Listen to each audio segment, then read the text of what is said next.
Hi, welcome to our tutorial on how to do the Victorian cross-stitch. First things first, we'll start with the waist knot.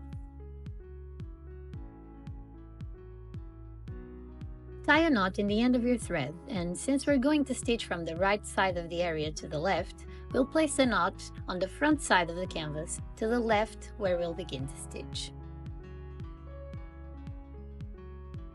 Now, you will have to think of the beginning of the Victorian cross-stitch as a little square of 4 canvas holes, and you'll start stitching by poking the needle in the bottom left canvas hole of the first square to the right, as you can see in the video.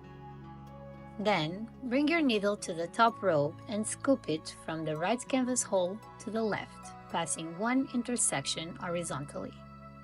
This is easier to understand by the visuals of the video. Then go down to the bottom row again and scoop the needle from the right to the left, passing through 2 intersections this time. To continue the stitch, go back to the top row and scoop the needle through 1 intersection again, then back to the bottom row and scoop 2 intersections, and so on.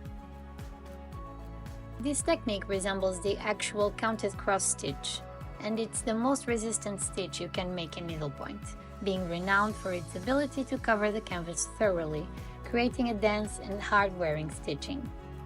When you're doing this stitch, you can't use a stretcher frame. You have to work it while holding the canvas in your hand, but that's not a problem since it causes no distortion to your canvas.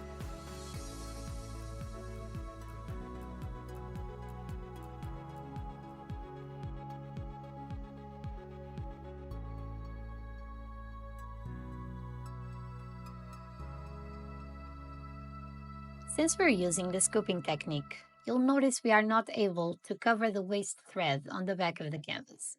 So you can work some stitches in the regular way, stabbing the needle in and out of the canvas, maintaining the cross effect until you cover the back thread enough and snip off the waist knot. In this clip, you can better understand how to make this in and out technique while preserving the movements of the stitch.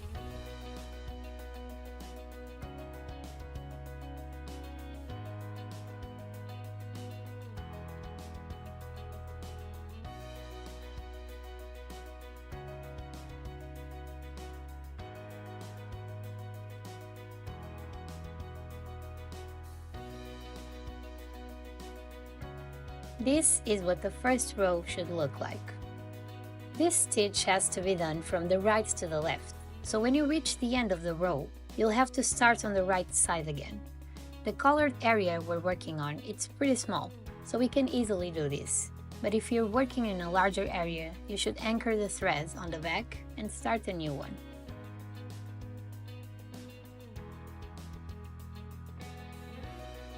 Now, the process on the second row can be a little more tricky, since you'll have to scoop on areas that already have stitches in them.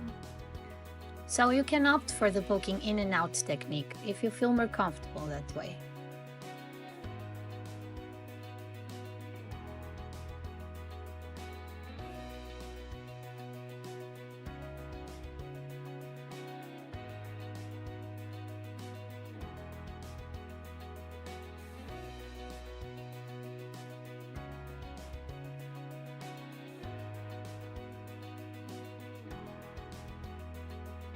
When you get to the end of your thread, just anchor it as you normally would on the back of the canvas underneath the stitches.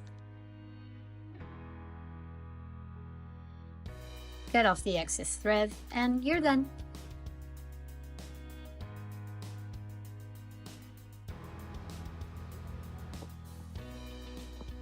This is what the Victorian cross-stitch will look like in the end.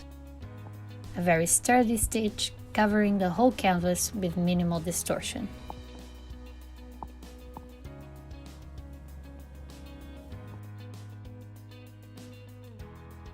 We hope you like this tutorial and check out our other videos to learn more about needlepoint stitches. Happy stitching!